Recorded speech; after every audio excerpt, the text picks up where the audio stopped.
काल महाराष्ट्र नवनिर्माण सेनेचे अध्यक्ष सन्मान्य राजसाहेब ठाकरेंनी देशाचे पंतप्रधान आदरणीय मोदी साहेबांना लोकसभेच्या निवडणुकीच्यासाठी बिनशर्त पाठिंबा जाहीर केला। आदरणीय मोदी साहेबांना पाठिंबा जाहीर करणं म्हणजे हिंदुत्वाला भक्कम करणं। आदरणीय मोदी साहेबांना पाठिंबा देणं म्हणजे हिंदू राष्ट्राला भक्कम करणं आणि सगळे भगवाधारी एकत्र येऊन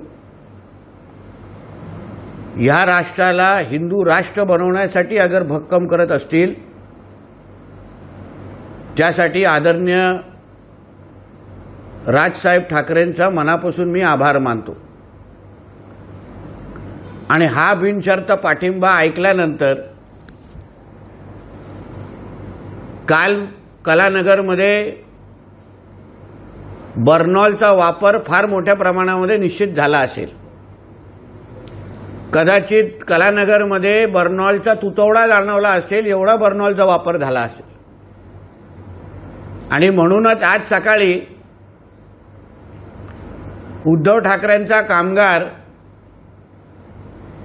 ह्याला किती जळजळ होत होती, किती मिरच्या लागल्या होत्या हे सरळ सरळ चेहऱ्यावर दिसत होतं। 2019 आणि 2014ला स्वतः जेव्हा नरेंद्र मोदी साहेबांना पाठिंबा देऊन स्वतःचे 18 खासदार निवडून आणले, विधानसभेमध्ये आमदार निवडून आणले, तेव्हा ह्यांना स्वतःबद्दल काही वाटलं नाही। तेव्हा ह्यांना स्वतःचा पक्ष हा नमोसेना झालाय असं वाटलं नाही। पण काल आदरणीय राजसाहेबांनी पाठिंबा जाहीर केल्यानंतर संजय राजाराम राऊत म्हणतो की हा महाराष्ट्र नवनिर्माण पक्ष झालेला आहे। मग तुमची उभाटा ही सिल्वर ओक सेना झाली आहे असं म्हणायचं का?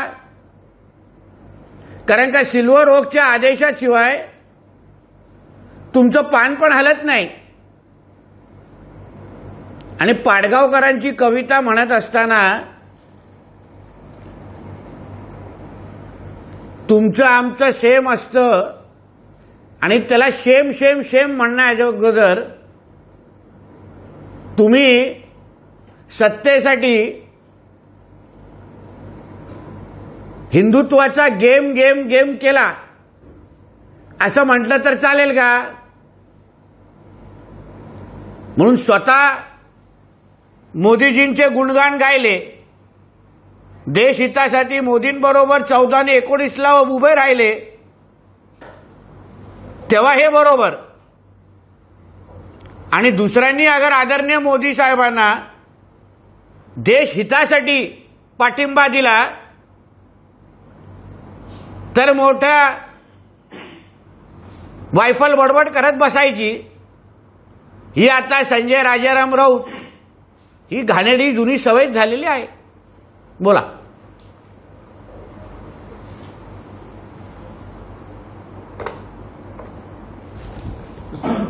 महाराष्ट्रामध्ये गेल्या काही दिवसापासून जी लूट सुरू आहे, जे खोक्याचे घाणेरडे राजकारण सुरू आहे, त्याचे सूत्रधार नरेंद्र मोदी आणि अमित शहा असल्याचं संजय राऊत म्हणतात। खोक्यांची लूट कंटेनर भरून खोक्यांची लूट कोण करताय आणि खोक्यांची लूट करणारा सर्वात मोठा लुटारू हा कलानगर मातोश्रीच्या 3ऱ्या माळ्यावर राहतो,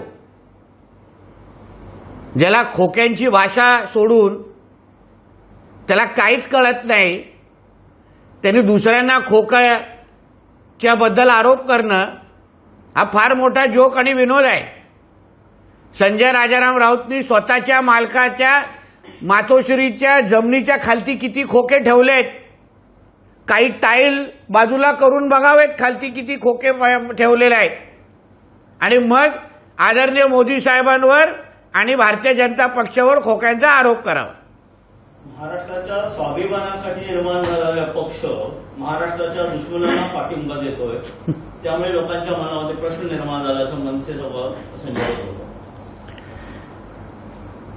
मराठी माणसाच्या हितासाठी, हिंदुत्वाच्या रक्षणासाठी निर्माण केलेली आदरणीय हिंदू हृदय सम्राट बाळासाहेबांची शिवसेना ही कधी मुल्ला सेना झाली, दाढी कुरवळणाऱ्यांची सेना झाली आणि मग जी मराठी माणसासाठी आणि हिंदूंसाठी तयार झालेली सेना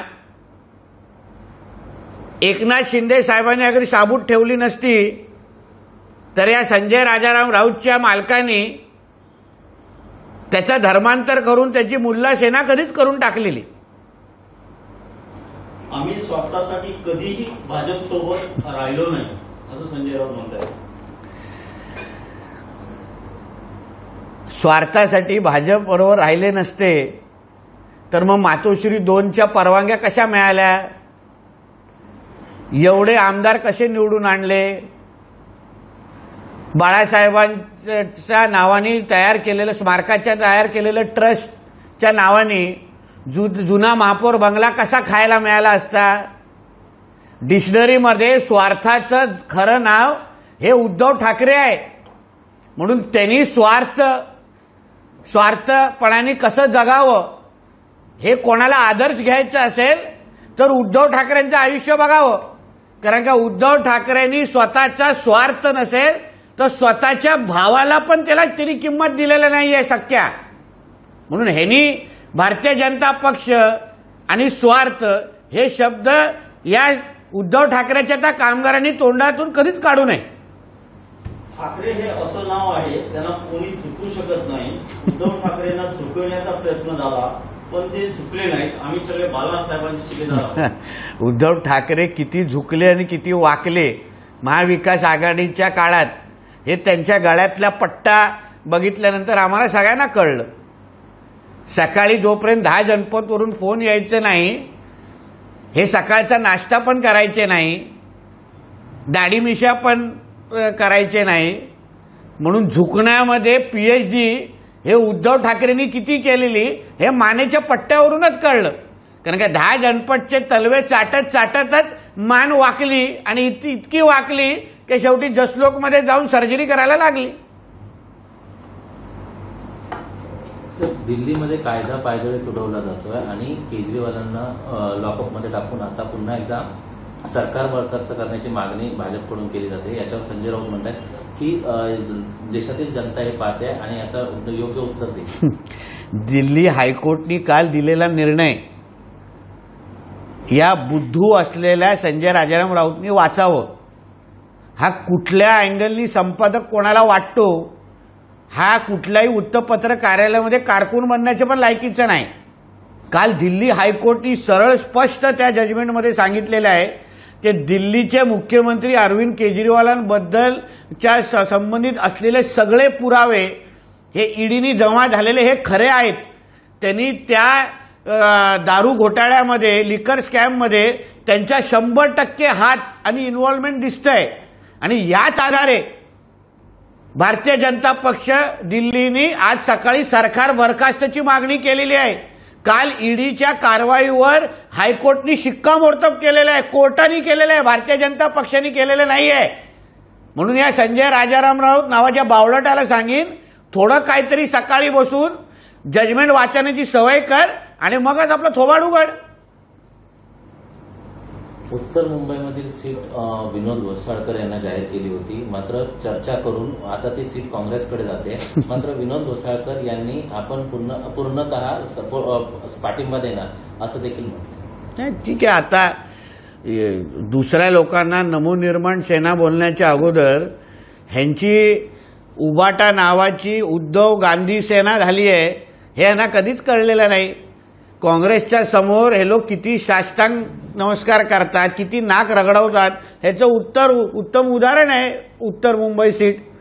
म्हणून अशी असंख्य उदाहरणं आहेत जे समोर हळूहळू दिसतील की हा पूर्ण धर्मांतर होऊन पूर्ण गांधीमय झालेले आहे मातोश्री. एबीपी माझा, उघडा डोळे बघा नीट.